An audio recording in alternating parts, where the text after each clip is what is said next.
The holographic display aboard Titan Command flickered with the images of destruction. Another Earth city reduced to smoldering ruins, the work of Imperial nuclear warheads. General Elias Carson clenched his jaw as he watched the broadcast, his weathered face illuminated by the grim tableau.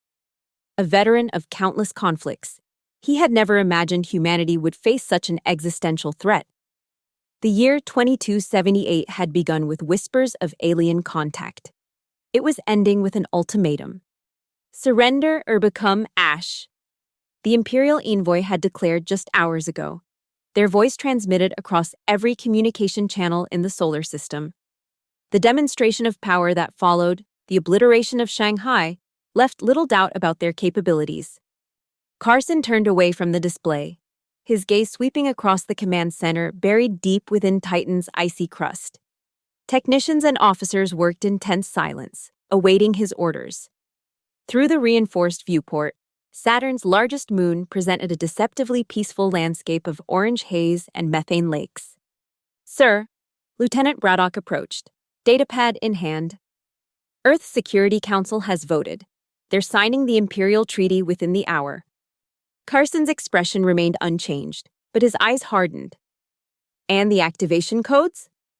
"Just received, sir. You have 6 hours. 6 hours to activate humanity's last, desperate contingency. 6 hours before the Black Fleet would rise from its secret berths beneath the icy crust of Enceladus, Saturn's 6th largest moon. For 20 years, Carson had overseen the construction of this clandestine armada, built from technologies reverse-engineered from crashed Imperial scout ships, vessels designed to be invisible to Imperial sensors, armed with weapons that might, just might, give humanity a fighting chance. "Begin evacuation protocols for all non-essential personnel," Carson ordered, "and send word to Admiral Lockitch. It's time." As Braddock hurried away, Carson accessed a secure channel on his neural implant. The face of a woman appeared in his mind's eye. Raina Lockak, once his closest ally, now an Imperial collaborator overseeing Earth's peaceful transition to Imperial rule. "You know why I'm contacting you," he said without preamble. Raina's digital projection showed no surprise. "The treaty protects billions. Elias, your crusade will doom them all. They're harvesting children. Raina, building hybrid breeding camps in the Arctic. The treaty isn't protection, it's the prelude to extinction." Her expression faltered. "You can't possibly know. The data package is already in your secure vault. Review it. Then, decide which side of history you want to stand on." Carson severed the connection before she could respond. He turned to the command center's main console and entered his authorization code, followed by a biometric scan. The system acknowledged his identity, displaying a countdown. 5:58:43 remaining. The Black Fleet would soon awaken. Deep beneath Enceladus's icy surface, in vast caverns carved from the moon's subsurface ocean, the ships of the Black Fleet began to stir. Massive antimatter engines hummed to life as automated systems ran final diagnostics. Each vessel bore the same non-reflective coating, a material that absorbed rather than reflected light and other electromagnetic waves, rendering them nearly invisible to conventional sensors. The flagship, Aegis Wraith, was the first to power up completely. Its central AI core initiated the synchronized launch sequence for all 30 vessels in the fleet. Water vapor and ice particles vented from concealed ports along Enceladus's surface, camouflaging the fleet's emergence as natural cryovolcanic activity. Aboard Titan Command, Carson watched as the fleet's status indicators turned green one by one. "Status report," he demanded. "All vessels operational and emerging from moorings," reported the tactical officer. "Stealth systems functioning at optimal capacity. No indication of Imperial detection." Carson nodded grimly. "Set course for Earth orbital defense perimeter. Maximum stealth approach." The Black Fleet accelerated silently through the void, invisible against the backdrop of space. Their mission: to breach Earth's defenses, now controlled by Imperial forces, and strike at the heart of the Imperial command vessel, the massive dreadnought that had appeared in Earth orbit 3 months ago. As the fleet approached the outer defense perimeter, Carson received word that scattered resistance cells on Earth had begun coordinated strikes against Imperial ground forces. The revolution had begun, but without the Black Fleet's success, it would be quickly crushed. Imperial patrol vessels at coordinates 227 Mark 43, announced the sensor officer. 4 light cruisers. Maintain course, Carson ordered. Weapons hot, but hold fire unless detected. The Black Fleet glided past the patrol, their presence unregistered by Imperial sensors. But as they approached the main defense grid surrounding Earth, alarms suddenly blared. "We've been detected," shouted the tactical officer. "Defense grid activating." "All vessels, execute attack pattern Hydra," Carson commanded. "Target defense nodes and fire at will." The Black Fleet's stealth advantage was lost, but they had penetrated further than expected. The ships broke formation, each targeting specific defense platforms with precision strikes. Aegis Wraith led the assault, its advanced weaponry tearing through Imperial shields with unexpected effectiveness. Earth's orbital space erupted in chaos as the defense grid struggled to track and target the Black Fleet. Imperial reinforcements scrambled to respond, but the element of surprise had given Carson's forces a critical advantage. "Defense grid at 60% capacity and falling," reported the tactical officer. "Imperial flagship is powering weapons systems." The Imperial dreadnought, nearly twice the size of the largest Black Fleet vessel, began to move into attack position. Its massive hull gleamed with an otherworldly metallic sheen, covered in what appeared to be organic mechanical hybrid technology. "All ships, focus fire on the dreadnought's primary weapon arrays," Carson ordered. "Prepare antimatter warheads for delivery." As the Black Fleet regrouped for the assault on the dreadnought, a transmission cut through their secure channels. The holographic image of an Imperial commander materialized on Aegis Wraith's bridge, a tall, humanoid figure with iridescent skin and eyes that seemed to contain galaxies. "I am Judicator Orin, commander of the Eternal Verdict," the figure announced, its voice resonating with unnatural harmonics. "Your resistance is noted and will be recorded in the archives of those who failed to recognize inevitability. Surrender now, and your deaths will be merciful." Carson stepped forward, meeting the alien's gaze. "Humanity doesn't bow to tyrants, no matter what galaxy they're from." The Judicator's expression remained impassive. "Then witness the consequence of your defiance." The transmission ended, and immediately the Eternal Verdict's hull began to reconfigure. Segments shifted and reformed, revealing a massive central aperture that glowed with ominous energy. "Evasive maneuvers!" Carson shouted, but it was too late. A pulse of energy unlike anything in human experience erupted from the Imperial vessel. It wasn't a conventional weapon, rather than explosive force. It emitted a wave of psychic energy that washed over the Black Fleet. Crew members screamed and collapsed as the wave penetrated hull plating and neural shielding, assaulting their minds directly. Carson himself staggered, blood streaming from his eyes as the psychic assault tore through his consciousness. Images of despair and futility flooded his mind, visions of Earth burning, humanity enslaved, all resistance crushed beneath the inexorable weight of Imperial might. Through sheer force of will, he fought against the onslaught. "Target! The aperture!" He managed to gasp out. "All! Antimatter! Warheads!" The weapons officer, fighting through his own pain, activated the launch sequence. 5 Black Fleet vessels, their crews incapacitated by the psychic attack, managed to fire their payloads before going dark. The antimatter warheads streaked toward the Eternal Verdict's exposed weapon core. The resulting explosion temporarily blinded all sensors. When visibility returned, the Imperial dreadnought remained intact but severely damaged. The psychic weapon had been destroyed, and normal functions returned to the Black Fleet vessels whose crews had survived. "Status report," Carson demanded, wiping blood from his face. 17 vessels still operational, came the response. Imperial dreadnought shields at 30% and falling. They're retreating to high orbit. "No," Carson said firmly. "We end this now. All vessels, execute final approach. Target their engine core and power distribution nodes. The remaining Black Fleet ships surged forward, pressing their advantage. The Eternal Verdict, wounded but still formidable, responded with conventional weapons fire that tore through 3 more human vessels. Aboard Aegis Wraith, Carson accessed the secure tactical network. Initiate Protocol Omega, he commanded. Authorization, Carson Alpha 70. 5 Black Fleet vessels broke formation, accelerating to maximum velocity on direct collision courses with the Imperial Dreadnought. Their antimatter cores had been set to detonate on impact. For Earth, Carson whispered as the kamikaze ships slammed into the Eternal Verdict's weakened shields, their antimatter cores creating a cascade of explosions that ripped through the massive vessel. The Imperial Dreadnought's hull buckled and tore apart, secondary explosions rippling along its length as power systems overloaded. The Eternal Verdict, pride of the Imperial fleet, began to break apart. But the victory came at a terrible cost. Only 7 Black Fleet vessels remained operational, and Aegis Wraith had sustained critical damage during the final assault. Carson, bleeding from multiple injuries as his bridge collapsed around him, gave one final order before losing consciousness.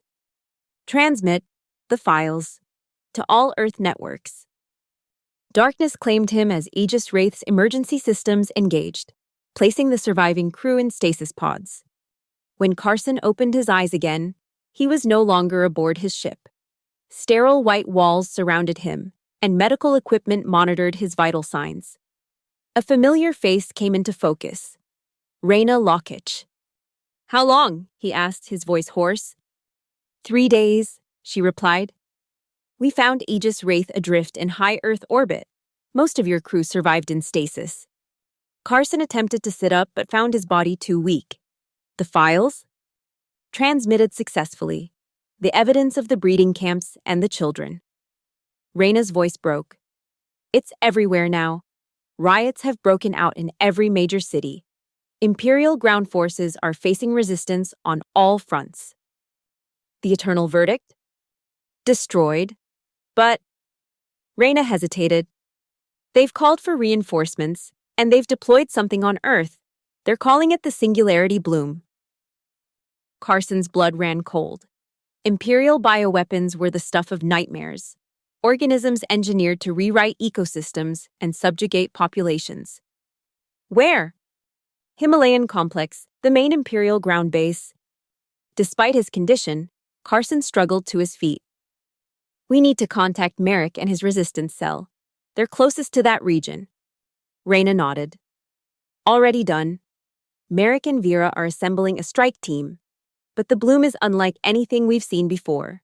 It's not just biological, it's affecting technology, too. Communications are failing across Asia." Carson steadied himself against the wall. "Get me to a secure terminal. I need to coordinate with the remaining Black Fleet vessels." In the Himalayan mountains, Merrick and Vera led their resistance fighters through treacherous passes toward the Imperial complex. The night sky above them pulsed with an unnatural aurora, the atmospheric effect of the Singularity Bloom beginning its work. "Command says we have less than 24 hours before the bloom reaches critical mass," Vera reported, checking her tactical display. "After that, it becomes self-sustaining." Merrick, a former Imperial scientist who had defected years ago, studied the biological readings on his scanner. "The bloom is designed to rewrite Earth's technology and biology simultaneously. It will render our weapons useless while making the atmosphere compatible with Imperial physiology." "And humans?" asked one of the fighters. Merrick's expression was grim. "Those who survive will be genetically altered to serve as a slave caste." They continued their ascent, eventually reaching a concealed entrance to the Imperial complex, a massive structure built into the mountain itself. Using access codes provided by Carson, they infiltrated the outer perimeter. The interior of the complex was a nightmare of alien architecture, curved, organic-looking corridors that seemed to pulse with life.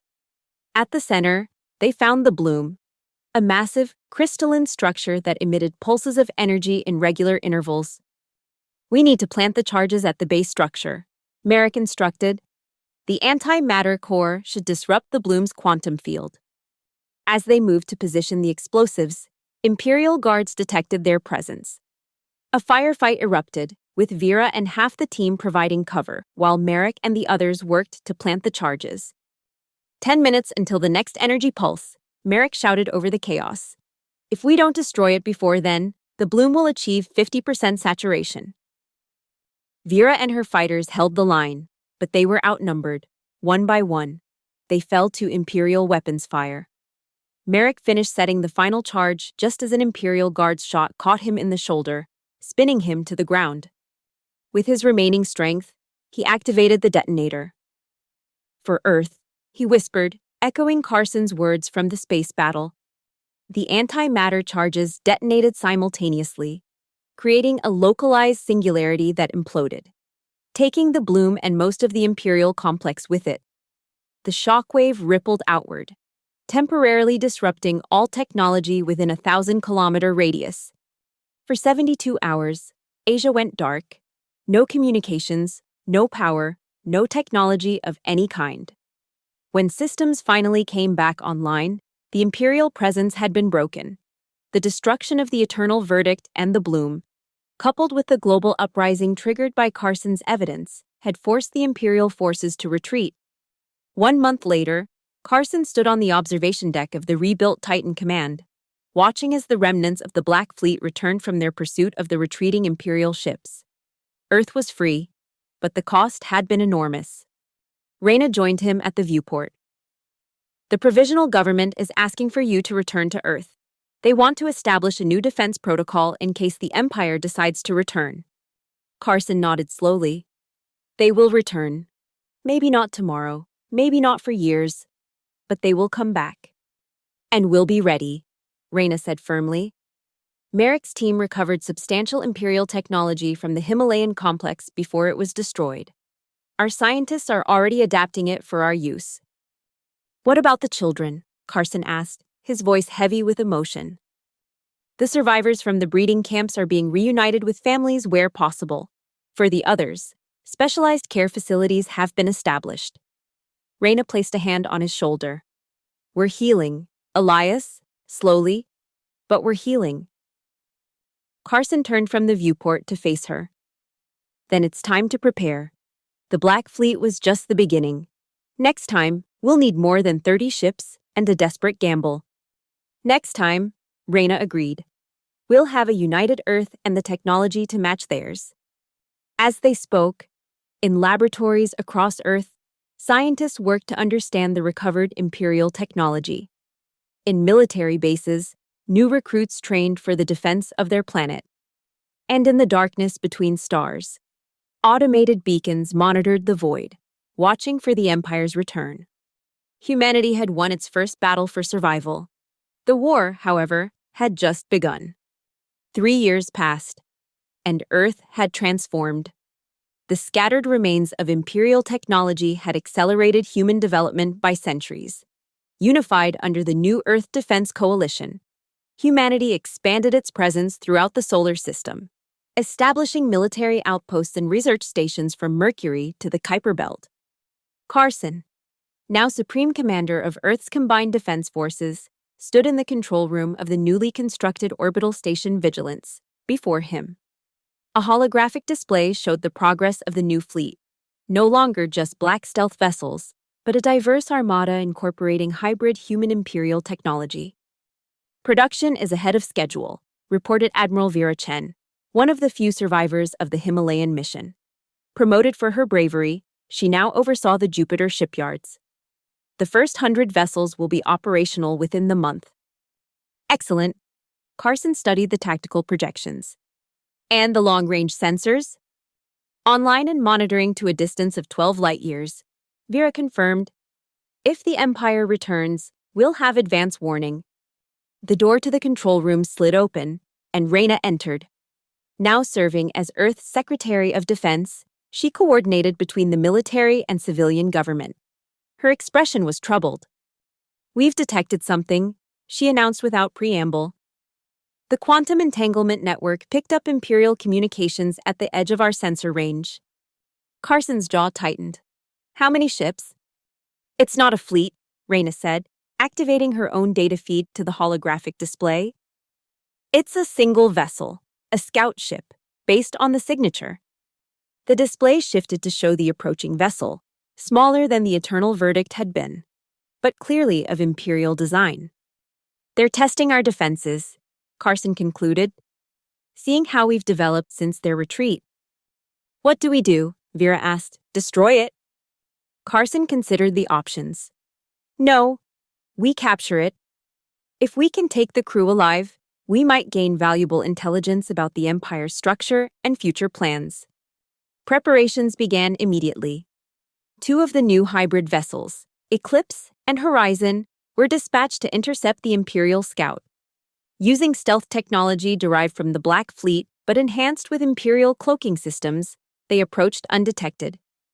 The operation was swift and precise, disabling rather than destroying the scout ship. Earth forces boarded and captured the Imperial crew.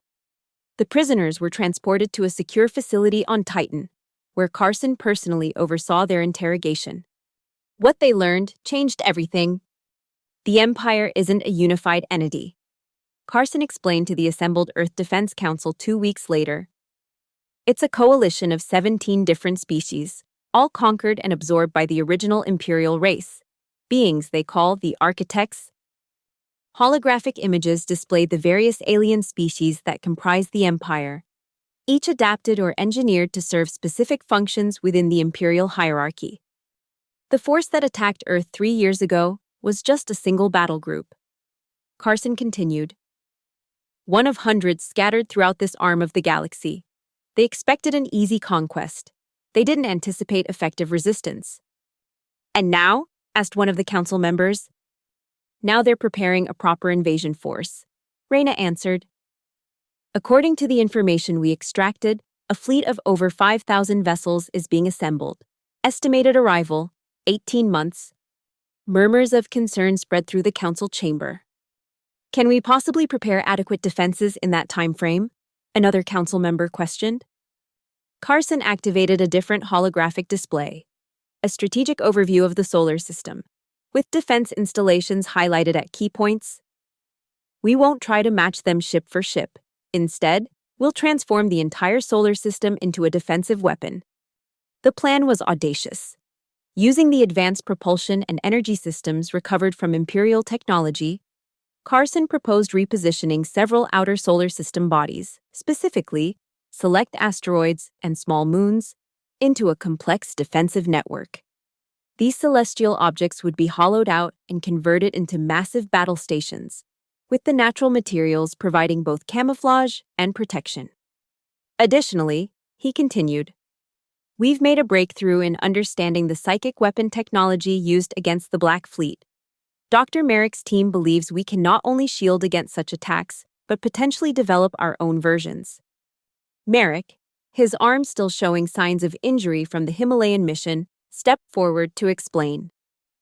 The Imperial psychic weapons operate by manipulating quantum fields that interface with consciousness itself. We've developed prototype shields that can block these effects, and we're working on offensive applications. The council debated the proposals for hours before finally authorizing the full defensive strategy. As the meeting concluded, Carson, Reyna, and Merrick gathered in a private chamber to discuss matters too sensitive for the General Council. There's something we didn't share with the council, Merrick said quietly. Something we found in the Imperial database that concerns me greatly. He activated a secure holographic display, showing what appeared to be a massive construction in deep space, a ring-like structure of impossible scale. They call it the Architect's Cradle, he explained. It's their origin point, a construct built around a black hole that serves as both power source and dimensional anchor. Dimensional anchor? Reyna questioned. Merrick's expression was grim. The Architects aren't from our universe. They're extra-dimensional invaders who use the Empire as their means of expanding territory. Each conquered world becomes another anchor point, strengthening their connection to our reality. Carson studied the image intensely. If this is true, then defeating the invasion fleet won't be enough. As long as the cradle exists, they'll keep coming. Exactly. Merrick confirmed. And according to the database, once a world is fully converted into an anchor point, The process is irreversible. Earth would become permanently bound to their dimension. The implications were clear. Not only did they need to defend Earth against the coming invasion, but they also needed to find a way to strike at the very heart of the empire, the architect's cradle itself. "Can we locate this structure?" Carson asked. "The coordinates are in the database, but it's over 200 light-years from Earth," Merrick replied. "With our current technology, even using the Imperial drive systems we've adapted, it would take decades to reach it." "Then we need to accelerate our research," Reyna decided. "Focus on faster-than-light travel, using what we've learned from Imperial technology." As they discussed potential approaches, an alert sounded. Carson accessed the notification through his neural implant. "Proximity alarm from the outer sensor network," he reported. "Multiple objects entering the solar system at high velocity." They rushed to the command center, where the tactical display showed dozens of small objects hurtling toward the inner planets. "Not ships," the sensor officer reported. "Some kind of probes or drones." "Intercept and analyze," Carson ordered. Defense vessels moved to capture one of the objects. But as they approached, the probes began to detonate in sequence, not with explosive force, but with pulses of energy that spread like ripples through space. "Quantum field disturbances," Merrick observed, studying the readings. "They're mapping our defenses, creating a real-time model of our entire system." "Shut down all non-essential systems," Carson commanded. "Activate the quantum scramblers." Throughout the solar system, human installations initiated emergency protocols, activating devices designed to create false quantum signatures and mask their true capabilities. It was a technology developed from studying the Imperial stealth systems. Not perfect, but enough to confuse the probe's mapping attempts. "They're testing us again," Reyna noted, "probing our capabilities before committing their main force." "Which means we still have time," Carson replied. "But perhaps less than we thought." The following months saw a frenzy of activity throughout the solar system. The hollowing and conversion of selected asteroids and moons proceeded around the clock, with massive fusion excavators carving out the interiors while engineering teams installed weapon systems and shield generators. On Earth, civilian populations were prepared for potential evacuation, with vast underground complexes constructed to shelter those who couldn't be moved off-planet. The atmosphere was thick with tension as humanity faced its greatest existential threat. Meanwhile, Merrick led a specialized research team focused on faster-than-light travel, working from Imperial design principles but pursuing novel approaches. They made incremental progress but still faced fundamental obstacles. "The problem isn't just speed," he explained during one particularly frustrating briefing. "It's navigational accuracy. We can theoretically achieve faster-than-light travel using the quantum folding technique. But calculating precise arrival coordinates at those velocities requires computational power beyond our current capabilities." The breakthrough came from an unexpected source. Among the Imperial prisoners was a lower-caste navigator who, after months of careful psychological work by Earth's diplomatic team, began to cooperate. The navigator revealed that Imperial FTL systems used organic components, specifically cultured neural tissue with unique quantum-sensitive properties. This information sparked a new research direction. And within weeks, Merrick's team had developed a prototype hybrid navigation system. Initial tests were promising, achieving short FTL jumps within the solar system with acceptable accuracy. "It's not enough for a mission to the cradle yet," Merrick reported to Carson and Reyna. "But it's a start. We could potentially reach nearby star systems within days rather than years. That gives us options," Carson acknowledged. "If Earth becomes untenable, we could evacuate key personnel to established colonies in proximate systems." Reyna shook her head firmly. "Evacuation is a last resort. We defend Earth. That's the priority." As they debated future strategy, the long-range sensor network detected the first wave of the Imperial invasion force entering the outer solar system. Unlike the previous encounter, this was no single battle group but a vast armada of ships in multiple formation layers. "Time to intercept with Earth orbit, 6 days," reported the tactical officer. Carson surveyed the command center, meeting the eyes of his senior staff. "This is what we've prepared for. Activate all defense platforms and deploy the fleet to predetermined positions. Initiate Operation Thunderhead." Throughout the solar system, humanity's defenses stirred to life. The converted asteroids and moons powered up their massive weapon systems, while the Earth fleet, now numbering over 500 vessels, moved into defensive formations. In the atmosphere, ground-based shield generators activated, creating overlapping fields of protection around major population centers. Military and civilian personnel moved with practiced efficiency, implementing emergency protocols that had been rehearsed countless times. Aboard the command ship Defiance, Carson and his senior officers monitored the approaching Imperial fleet. The enemy vessels had slowed upon detecting human defensive positions, apparently reassessing their approach. "They're splitting into 3 battle groups," observed Admiral Vera. "Primary force continuing toward Earth, secondary groups diverting to Mars and Venus orbital positions." "As expected," Carson nodded. "They're targeting our industrial capacity as well as Earth itself. Maintain defensive posture and prepare for engagement." The first exchanges of fire came at the orbit of Neptune, where a cluster of converted moons unveiled massive energy cannons that tore through the vanguard of the Imperial fleet. The Empire responded with overwhelming force, reducing 2 of the moon fortresses to rubble, but losing dozens of ships in the process. Similar engagements occurred at strategic points throughout the solar system, with humanity's defense network exacting a heavy toll on the invaders. But the Imperial fleet was vast, and despite significant losses, their main force continued inexorably toward Earth.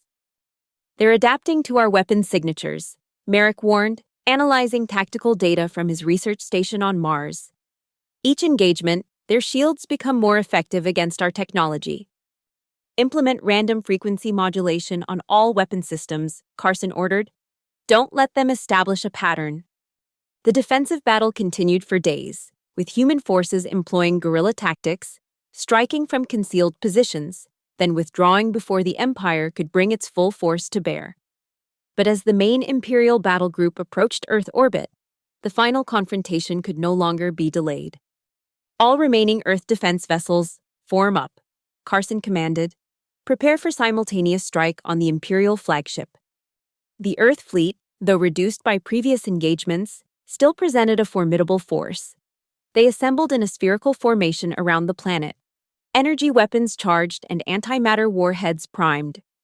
The Imperial flagship, a colossal vessel dwarfing even the Eternal Verdict, moved into high Earth orbit, surrounded by hundreds of support ships. Its hull bore the same organic-mechanical hybrid design, but with far more extensive weapons arrays. A transmission cut through Earth's communication networks, broadcasting on all frequencies. The image of an Imperial architect appeared, a being of unsettling geometry, with features that seemed to shift and change as if not fully materialized in this dimension. "Humans of Earth."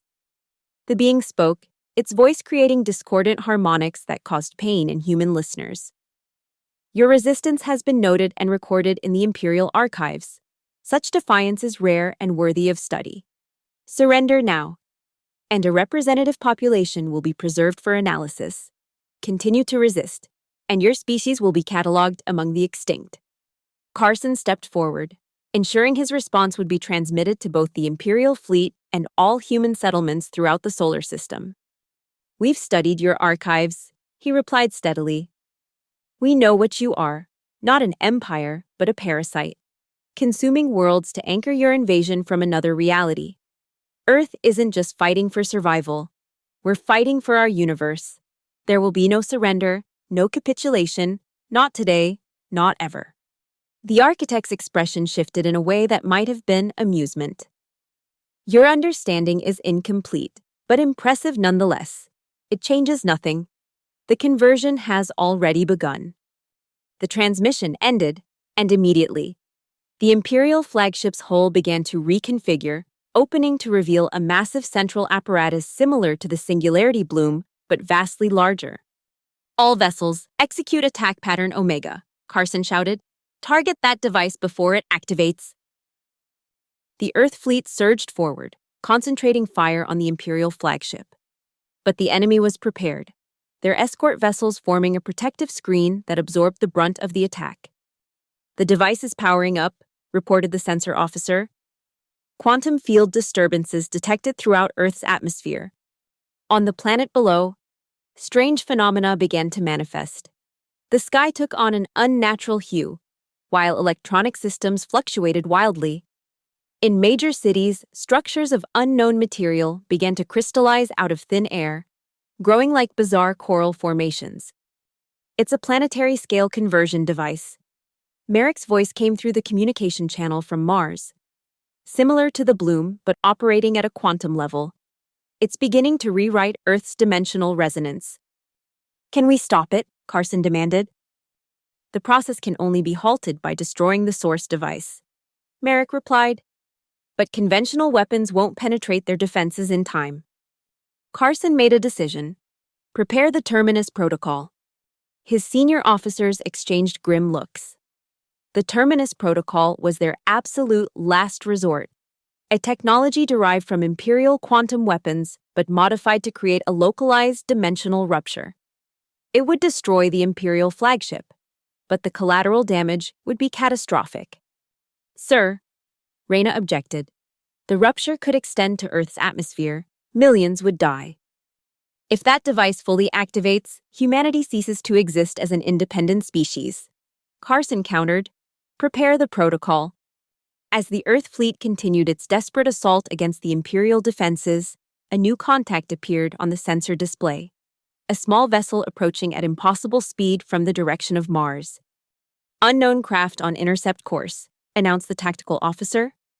It's broadcasting Dr. Merrick's authentication codes." "On screen," Carson ordered. The display showed a vessel unlike any in Earth's fleet, a hybrid craft that pulsed with energy patterns reminiscent of Imperial technology but fundamentally different. Merrick's face appeared on the communication channel. "Don't initiate the Terminus Protocol," he urged. "I've developed an alternative." "Explain quickly," Carson demanded, as the Imperial conversion device grew brighter. "We've modified the FTL navigation system to generate a controlled quantum field inversion." Merrick explained, "It won't create a destructive rupture, but it will negate the conversion field and potentially destabilize their technology." "How close do you need to get?" "Direct contact with the flagship's hull." Carson understood immediately what this meant. "That's a suicide run, Merrick." The scientist's expression was resolute. "There's no other way to ensure precise field alignment, and the prototype can only be controlled manually. The neural interface requires a human operator." Before Carson could object further, Merrick's vessel accelerated toward the Imperial flagship, weaving through the chaos of battle with impossible agility. "All vessels, provide covering fire for Dr. Merrick's approach," Carson ordered. "Concentrate on creating a pathway through their defensive screen." The Earth fleet responded immediately, focusing their attacks to carve a corridor through the Imperial formations. Merrick's vessel streaked through the opening, sustaining heavy damage but maintaining its course toward the flagship. 20 seconds to contact," Merrick reported, his voice steady despite the situation. "The field generator is charged and ready." "Merrick," Carson began. "It's been an honor, General." Merrick interrupted. "Ensure this counts for something." The small vessel slammed into the Imperial flagship directly adjacent to the conversion device. For a moment, nothing happened. Then a pulse of energy unlike anything previously witnessed erupted from the point of impact. The pulse wasn't explosive. Instead, it created a visual distortion as if reality itself was being folded and unfolded. The effect spread across the Imperial flagship, causing its organic mechanical systems to convulse and fail. The conversion device flickered and went dark, its energy field collapsing. Throughout Earth's atmosphere, the crystalline growths that had begun to form crumbled to dust. The sky gradually returned to its natural color as the dimensional distortion faded. On the Defiance's bridge, Carson watched as the Imperial flagship drifted powerless, its escort vessels thrown into disarray. "All vessels, press the attack," he ordered. "Target their command and propulsion systems. Take as many intact for study as possible." With their flagship disabled and the architect presumably dead or incapacitated, the Imperial fleet lost cohesion. Some vessels fought on with increased ferocity, while others began to retreat toward the outer solar system. The battle raged for another 12 hours, but the outcome was no longer in doubt. Humanity had weathered the Empire's full assault and emerged victorious, though at tremendous cost. Nearly 60% of Earth's defense fleet had been destroyed, and millions of casualties were reported from Imperial attacks on population centers. In the aftermath, as recovery operations began, Carson stood in the observation dome of Vigilance Station, looking down at the Earth below. Parts of the planet still showed scars from the battle, dark patches where Imperial weapons had struck, or strange crystalline formations that hadn't fully dissolved. Reyna joined him, her uniform bearing the marks of her own frontline service during the battle. The Council is convening an emergency session to discuss next steps. They're expecting you to attend. Carson nodded slowly. The Empire will return. This was a significant defeat for them, but they control thousands of worlds. They'll regroup and try again. Then we need to take the fight to them, Reyna said firmly. Merrick's sacrifice gave us more than just victory. His vessel sensors recorded detailed information about the dimensional technology. Our scientists believe we can replicate and improve upon his prototype. FTL capability sufficient to reach the architect's cradle? Eventually, yes. But first, we should target closer Imperial strongholds. Dismantle their empire piece by piece. Carson turned from the viewport to face her. From defenders to liberators, a significant change in strategy. It's the only way to ensure Earth's long-term safety, Reyna argued. And perhaps we'll find allies among the species they've subjugated. The Imperial prisoners have indicated that not all worlds are fully converted. Many maintain resistance movements similar to our own. The idea resonated with Carson. A galactic alliance of free worlds, standing together against the Empire's dimensional conquest. It was a future worth fighting for. Very well, he decided. We'll present the proposal to the Council. But first, we need to complete Earth's recovery and strengthen our defenses. I won't leave our home vulnerable while we venture outward. As they departed for the Council meeting, Carson took one last look at Earth. Humanity had faced extinction and emerged stronger. They had discovered they were part of a much larger conflict, one that spanned dimensions as well as galaxies. And they had proven themselves worthy adversaries to an empire that had conquered countless worlds. The war was far from over, but for the first time, Carson allowed himself to believe that victory was possible. Not just survival, but a future where humanity and other free species determined their own destiny. Free from Imperial domination. Somewhere in the vast cosmos, the architects were recalculating their plans, perhaps experiencing something akin to doubt for the first time in eons. And on Earth, amidst the rebuilding, a new chapter in human history was beginning, one that would carry them beyond their solar system and into the stars. The Black Fleet had roared its defiance when the Empire demanded surrender. Now, humanity would roar across the galaxy. A battle cry of freedom that would echo through the dimensions themselves.